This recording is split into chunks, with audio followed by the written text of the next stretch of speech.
Olá, senhoras e senhores, bem-vindos mais uma vez à Unimed em Pauta, nosso vídeo que a gente está semanalmente trazendo conteúdo para vocês, do Sistema Unimed, dirigentes, gestores, e trazendo esse conteúdo também por meio das Unimeds, os dirigentes e presidentes e diretores que a gente tem entrevistado para a gente entender um pouquinho o que tem acontecido nessa crise, no passado recente, e o que as Unimeds estão prevendo agora, estão tentando analisar para os próximos passos. Então esse é um vídeo de também conteúdo, e aqui eu tenho o prazer e a satisfação de estar com o Dr. Elias, presidente da Unimed de Fortaleza.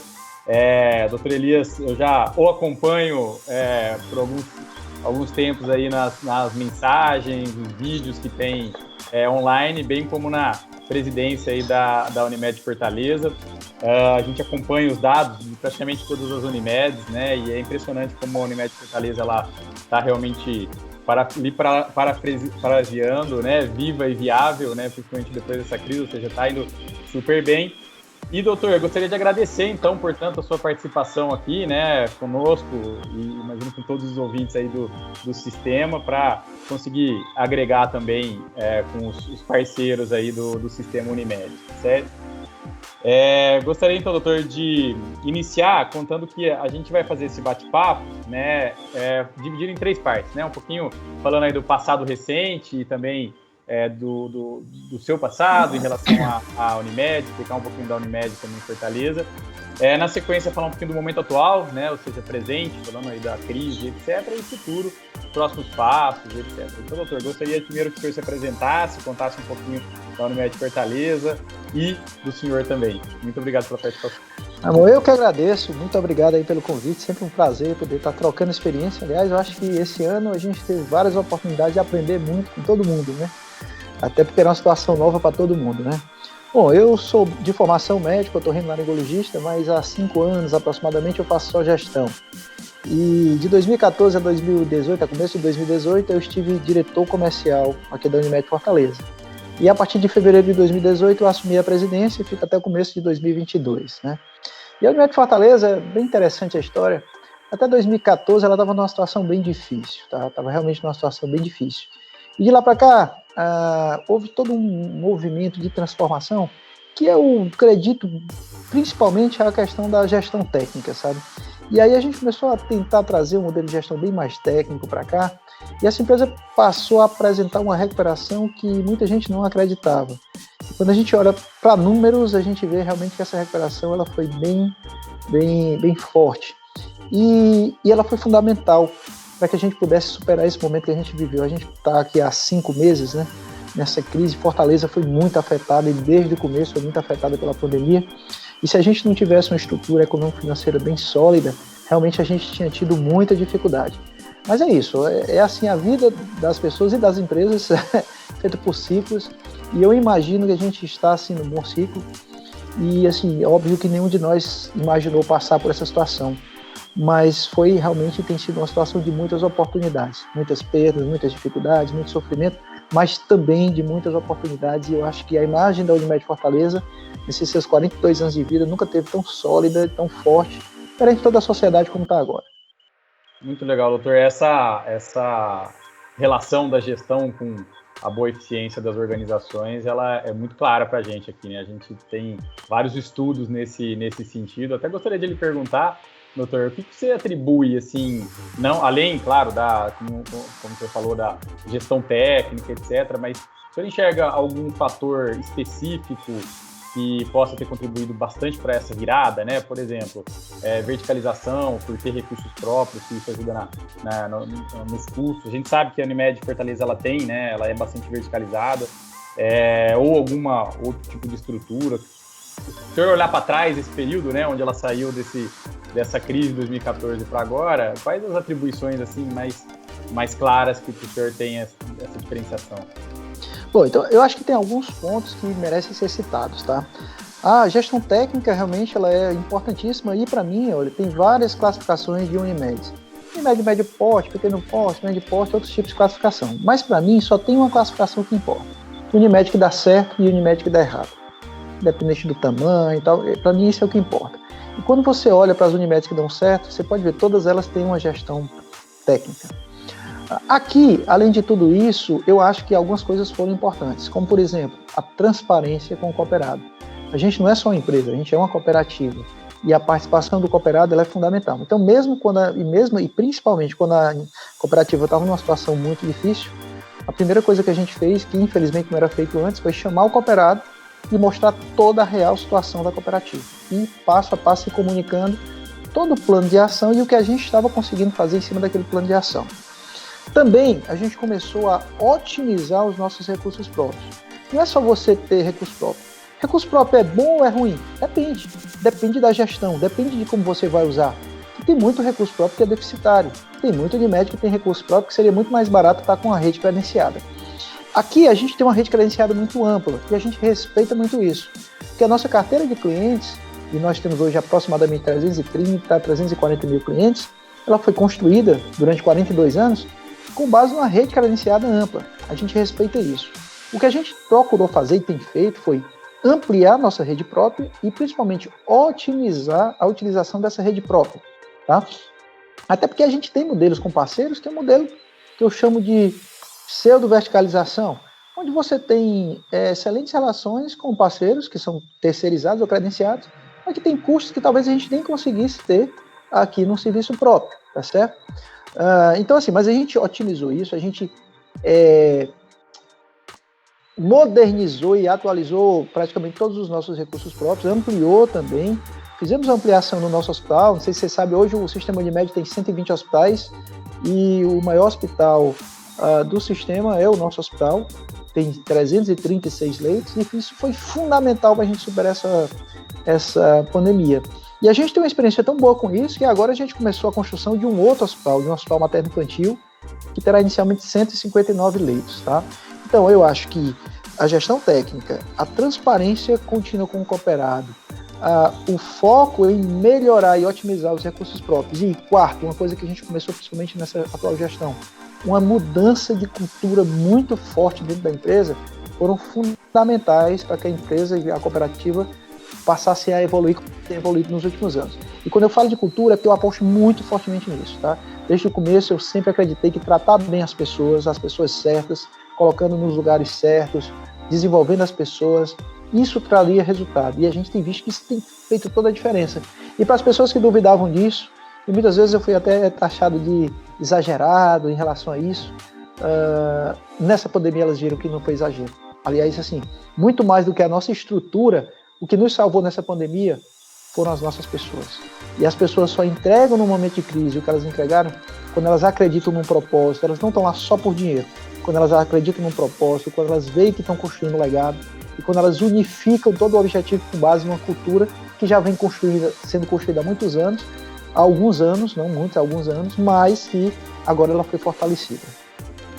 Legal, muito bom, doutor. Até falando dessa vertente, doutor, a gente está vendo, né, os Unimed, como a gente tem muito contato com o Unimed, mais de 40 clientes aí no sistema, a gente está vendo que tem um dilema que elas estão passando agora, e eu queria entender como que vocês estão tratando isso nessa crise, né? Só por curiosidade, doutor, quantos cooperados tem a Unimed Fortaleza? Aproximadamente 4.200. 4.200, nossa. Que o dilema é o seguinte, né? Você, nessa pandemia, falando dela como um todo, não do momento atual exatamente, mas ela como um todo, você teve que reforçar o atendimento ao beneficiário, né? Deixar principalmente aí as estruturas de apoio mais reforçadas, o que em tese aumenta um pouco o custo. Quem está verticalizado tem a ociosidade desse ativo que está lá parado, né? Parte dele também aumenta o custo, pressiona o custo. Você tem um problema do seu cliente, que às vezes está sofrendo, né, com essa pandemia, principalmente pessoa jurídica. Você tem uma alta taxa de desemprego acontecendo, e provavelmente acontecerá maior ainda, que também pressiona daí a receita, né, ou seja, pressionando o custo, pressionando a receita. E no meio do caminho você também tem o seu cooperado, que você tem que dar atenção para ele, né? O cooperado teve problema, às vezes, de atendimento no consultório, teve problema de não ter cirurgias eletivas, que a gente sabe que foram bloqueadas nesse período. Ele pode estar passando por alguma instabilidade financeira e também operacional, às vezes até psicológica, né? O que, claro, pressiona a terceira ponta ali na cooperativa, né? Como que vocês estão lidando com com todo esse contexto, né? Assim, como vocês fizeram para atender essas 3 pontas de forma aderente? Então, assim, quando você está numa situação muito difícil, você não tem muitas opções. Então, quando o problema é muito grande, ele é grande, mas você não perde muito tempo pensando no que fazer, porque você só tem pouquíssimas opções, né? Para mim sempre ficou muito claro que a gente tinha... Aliás, todas as nossas decisões, elas foram baseadas numa frase que você falou, que eu estou dizendo desde o começo. Nós temos que sair dessa crise vivos e viáveis. Então, todas as decisões, elas eram focadas em 4 pilares. No cliente, que a gente tinha que levar para o nosso cliente o melhor atendimento possível, dentro do possível, porque a gente não sabia como é que ia ser a situação. Por exemplo, a gente nunca imaginou colocar um cliente no hospital de campanha, a gente colocou, isso fez toda a diferença para a gente. Como também tivemos vários médicos cooperados internados no hospital de campanha, porque foi um momento de guerra. O segundo pilar, situação econômico-financeira, né? Eu gosto de dizer uma frase que eu aprendi com um amigo, ele diz o seguinte: Elias, o lucro é o alimento da empresa, mas o caixa é o ar. Você morre primeiro de fome ou de falta de ar, né? Então, assim, isso também foi muito cuidado. Nossos cooperados e os nossos colaboradores, né? Todas as decisões, elas foram voltadas para isso. E eu tenho que dizer que muitas vezes eu fui acusado de pensar na Unimed muito mais como empresa do que como cooperativa, o que para mim era até um elogio. Mas o fato da gente ter pensado na Unimed como empresa permitiu que nesse período a gente fosse muito mais cooperativa do que em qualquer outro momento. Porque, por exemplo, nós fizemos adiantamento de produção para cooperados que solicitaram, adiantamos produção por 3 meses para eles pagarem 8 vezes sem juros, fizemos algumas isenções de alguns descontos que eram feitos. Estamos ainda programando para esse ano, no final do ano, de forma responsável, que existe um ano de 2021 que não pode ser esquecido. A segunda onda pode não vir em termos de doença, mas pode vir em termos de economia, né? Mas estamos pensando em antecipar resultado para os cooperados, garantindo férias para cooperados. Então, assim, estrutura que nenhum operador que não seja cooperativa fez para os seus médicos, né? Para os nossos colaboradores, nós colocamos 900 pessoas em home office, não demitimos nenhuma pessoa por questão da crise. Se houve alguma demissão foi por outro motivo, mas não pela questão da crise. Não fizemos redução de horário, pelo contrário, contratamos muito mais, né? Para os nossos clientes, a gente criou toda uma estrutura, e o fato de a gente ter um grande hospital foi fundamental para que a gente pudesse expandir o nosso atendimento. Para você ter uma ideia, nós temos inicialmente 40 leitos de UTI no nosso hospital. Nós chegamos a ter 140 leitos de UTI só para Covid, fora outra UTI que existia para outras patologias. Criamos um hospital de campanha, como eu falei. Transformamos as unidades próprias, as clínicas que atendem de atenção secundária, transformamos em atendimentos para pacientes com Covid, né?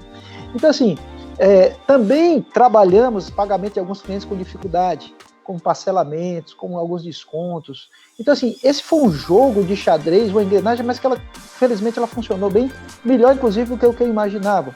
Que a gente conseguiu trabalhar, e entendo que isso é um ciclo virtuoso.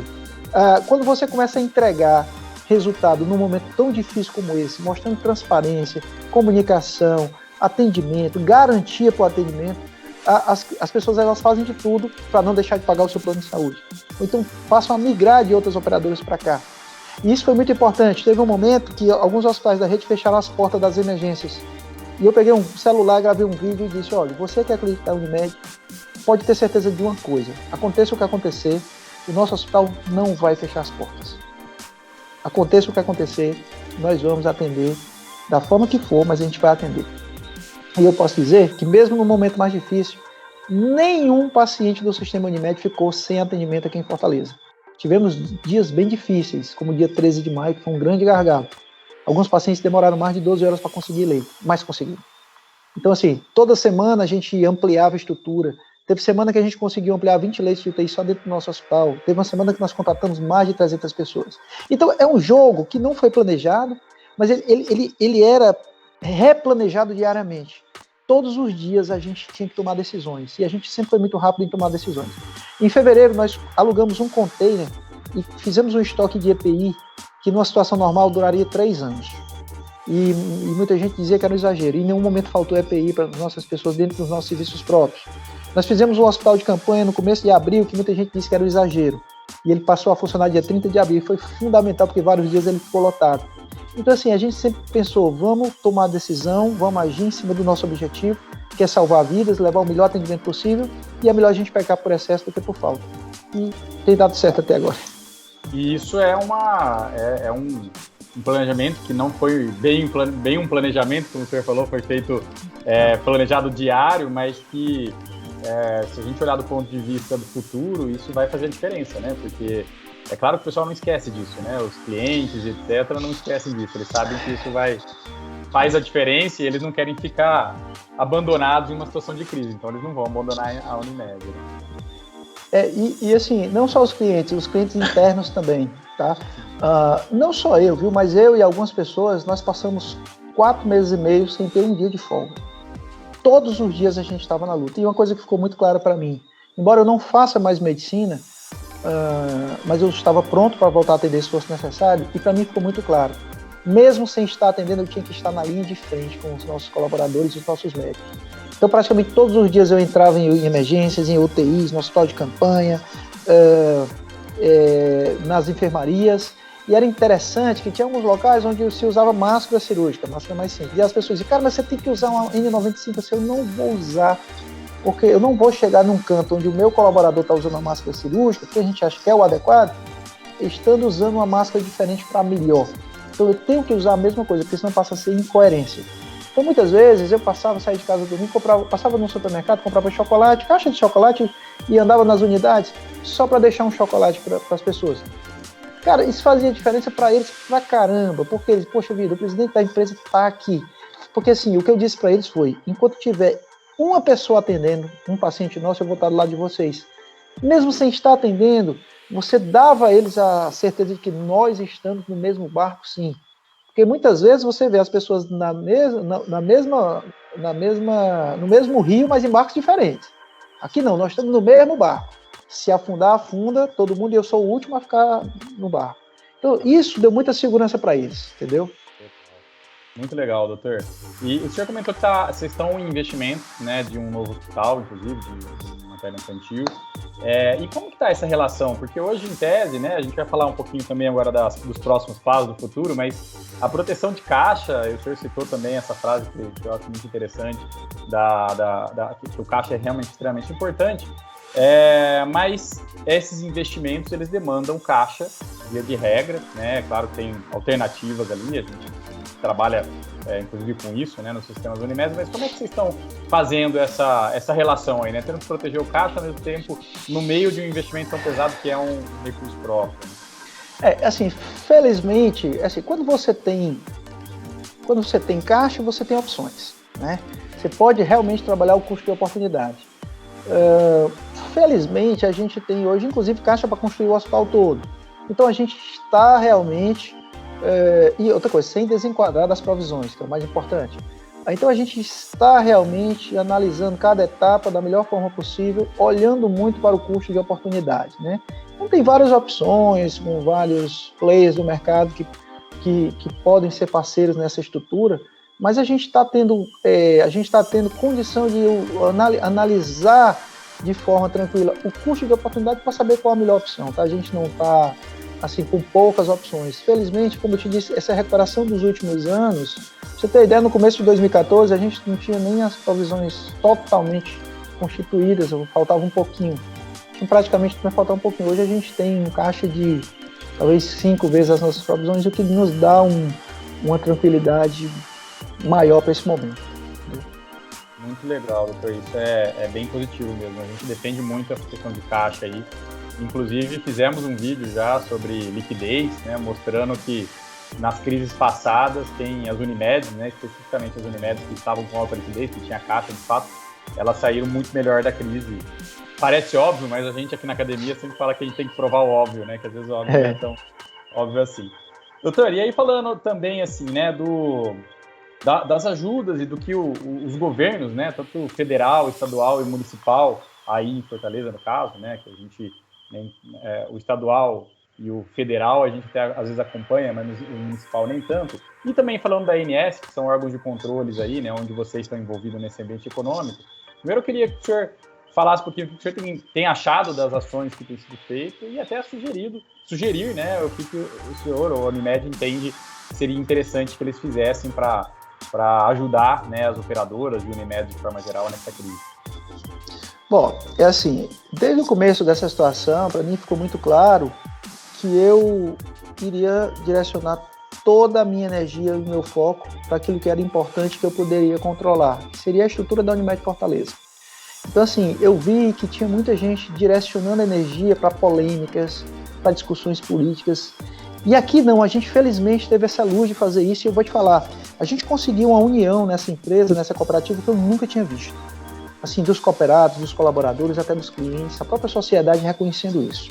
Bom, quando você fala de setor público, o que eu acho? Infelizmente, eu acho que o nosso país, no momento onde era para estar mais unido, é onde ele está mais desunido. Por quê? Porque as pessoas elas estão atreladas ou ligadas às suas posições, principalmente posições políticas, e estão esquecendo do principal, que é salvar vidas, que é vencer a pandemia. Você quer ver um exemplo? Sem entrar no mérito, porque eu não entro nesse mérito, mas vou dar um exemplo. O tratamento com a cloroquina.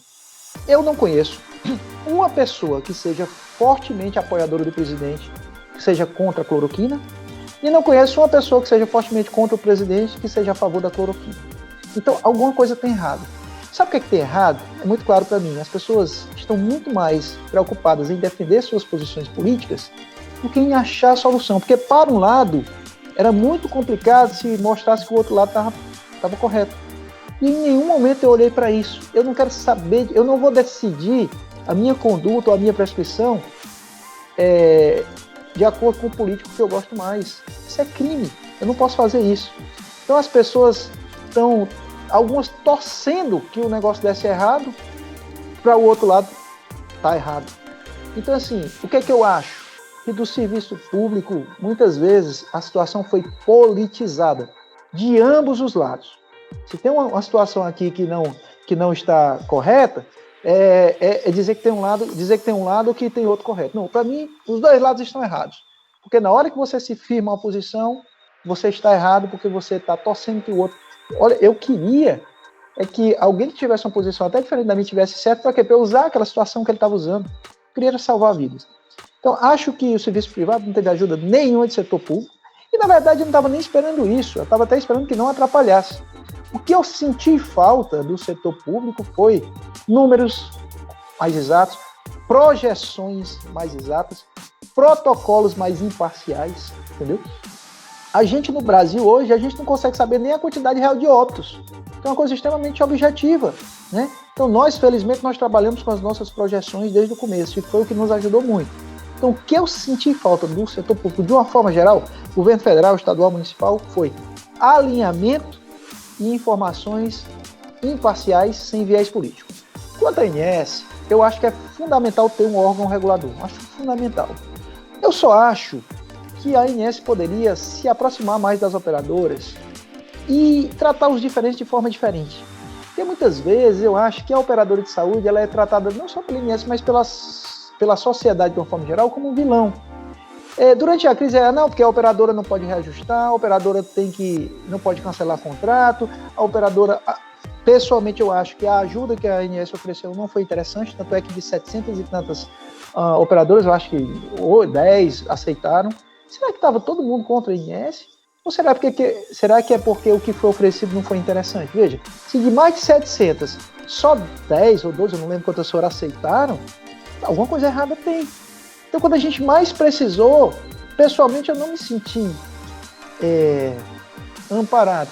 Mas assim, também não estava esperando isso. Mas eu sei que outras operadoras estavam. Eu estou passando uma fase assim, se não atrapalhar já ajuda muito. Sabe? Mas eu sei que não é isso que a gente espera. Mas tenho muito respeito pelo governo federal, estadual, municipal, pelo nosso órgão regulador. Mas acho que se houvesse uma proximidade maior, a população de uma forma geral sairia vencendo essa situação. Sairia mais beneficiada. Seria mais viva e mais viável. Mais viva e mais viável. Doutor, e falando também agora, então, um pouquinho do futuro aí, né? O que vocês da Unimed Fortaleza, né, o senhor especificamente, enfim, toda a diretoria, estão fazendo de leitura para os próximos aí, para esse segundo semestre, para o ano que vem, e também, assim, as ações que vocês estão planejando para esse período, né? Os desafios, enfim, como que vocês estão enxergando isso? A gente, felizmente, conseguiu continuar, mesmo durante a pandemia, nossos principais projetos, né? Hoje eu estou falando com você, hoje é dia 11 de agosto. Ontem, dia 10 de agosto, nós inauguramos uma grande clínica aqui, que é um espaço de saúde, que tem 23 consultórios, onde tem atendimento de várias especialidades, onde tem atendimento de uma equipe de atenção integral à saúde, onde tem a sede do nosso laboratório, onde tem um andar praticamente todo voltado para acompanhamento de pacientes com transtorno do espectro autista, e onde tem uma clínica de vacinação. Ou seja, a gente continuou investindo nos nossos recursos próprios. Da mesma forma como a obra do nosso hospital continua funcionando, tá? Eu acho que a visão das pessoas em relação ao plano de saúde mudou. Aliás, acho que saúde tem que passar a ser algo de segurança nacional. Porque durante um período aqui nós estávamos perdendo pessoas por falta de máscara, por falta de respiradores, por falta de luvas, né? Felizmente isso não aconteceu no Unimed Fortaleza, mas a gente sabe que em vários outros locais isso aconteceu. Acho também que as pessoas vão passar a priorizar a necessidade de ter plano de saúde. Porque, infelizmente, a saúde pública não supre as necessidades como a população esperava que suprisse. No entanto, eu acho que a gente tem que passar a customizar produtos mais adequados à população. Por exemplo, não tem sentido eu só ter produto, como exemplo, tá? Que tem atendimento a nível nacional, se eu tenho várias pessoas que não saem de Fortaleza. Você está entendendo? Então, assim, não tem sentido eu só ter produto que pegue toda a minha rede, se eu tenho pessoas que querem pagar, mas não podem pagar, mas se satisfazem com a rede mais restrita. Porque, assim, antes, se você olhar, o produto e o serviço, eles estavam no palco e as pessoas estavam batendo palma para isso. Ou seja, é como o Ford disse, o carro pode ser de qualquer cor, desde que seja preto. Ou seja, não importa a cor que você quer, você vai ter que se adequar ao meu produto. E até recentemente era isso, as pessoas que tinham que se adequar. Agora não é nem a pessoa que está no centro, é a experiência da pessoa que está no centro. Então, assim, eu tenho que customizar cada vez mais para os meus clientes atuais e futuros os meus produtos e serviços. O que eu acho? Que nós temos que ofertar serviços mais eficientes, eficazes para a nossa população, mais adequados às suas reais necessidades, tá? Então, em termos de futuro da Unimed Fortaleza, respeitando nossa rede credenciada, mas ampliando nossa rede própria e ampliando o leque de produtos para a nossa população, aproveitando, inclusive, esse momento que a Unimed Fortaleza aparece tão bem para a sociedade. E de oportunidades, doutor, o que o senhor enxerga? Por fim, para a gente terminar, né? Na verdade, a última pergunta aqui. O que o senhor enxerga de oportunidades que essa crise trouxe? Olha, eu acho que se a gente pensar em termos de Brasil, hoje 84% dos municípios do Brasil têm Unimed. Nós temos um sistema que provavelmente é o maior sistema de saúde privado do mundo, né? Se você olhar o maior player do Brasil, tem 4 milhões de vidas de saúde, o sistema Unimed tem 17 milhões de vidas. Então, acho que está na hora do sistema Unimed realmente usar isso ao seu favor. Unificar suas ações, unificar sua estratégia, para que a gente possa usar como oportunidade esse momento em que a população vê a necessidade de ter plano de saúde. Por outro lado, aqui em Fortaleza, como oportunidade, eu acho que a solidez da nossa marca, que aconteceu durante essa pandemia, que se você mandasse eu planejar isso, eu passaria a minha vida 3 encarnações, não planejaria um momento como esse, porque é algo totalmente inusitado. Mas acho que em termos de oportunidade, a gente tem que partir para cada vez mais profissionalizar a gestão, e é isso que eu estou pensando, fazer a gente mudar o estatuto aqui para trazer um modelo de governança mais adequado para o tamanho da nossa cooperativa, tá certo? Eu encerro minha gestão no começo de 2022, e antes de sair eu quero deixar o hospital inaugurado, quero deixar esse modelo de mudança de governança, mas acho que a gente tem que, como oportunidade, expandir de forma objetiva o acesso das pessoas que não têm plano de saúde ao sistema Unimed e fortalecer a relação com quem tem. Eu acho que essa é a grande oportunidade, o fortalecimento da marca com promoção de saúde e não só tratamento de doença, com modelos de remuneração eficazes que tornem viável o sistema, que não seja necessário serem viabilizados apenas por aumento de ticket médio, que isso aí se torne viável no curto e médio prazo. Muito bom, doutor. Bom, eu gostaria de, novamente, doutor, agradecer, então, a sua participação, fantástica, suas colocações, assim, eu já era fã, agora fiquei mais feliz. Que é isso. Gostaria de terminar pedindo que o senhor, então, deixe uma mensagem para os colegas da Unimed, uma mensagem para todo mundo que estiver assistindo. Eu gostaria de também avisar todo mundo que quem gostou desse vídeo aqui, compartilhe com os outros gestores aí também do Sistema Unimed. A ideia é espalhar o máximo possível esses vídeos, doutor. Então, eu gostaria de um agradecimento final e umas considerações finais do senhor. Muito obrigado de novo. Olha, eu que agradeço o convite. Quero dizer para os meus colegas do Sistema Unimed que nós temos um grande potencial, nós temos uma grande história. Aliás, não se constrói uma história de 50 anos à toa, de qualquer jeito, né? Tenho plena certeza que nós estamos vivendo um momento de muitas oportunidades, muitas dificuldades, assim, ninguém pode achar que a situação já está resolvida e que, principalmente, que 2021 vai ser um ano fácil. Não vai, mas acho que nós temos grandes oportunidades, principalmente na força que a nossa marca tem no nosso país. Como eu disse, eu acredito muito na gestão técnica de toda e qualquer Unimed, de qualquer tamanho que seja, mas acho que se a gente passar a priorizar isso, nós temos sim condição de continuar crescendo, continuar aumentando e continuar vivendo pelo menos mais 50 anos.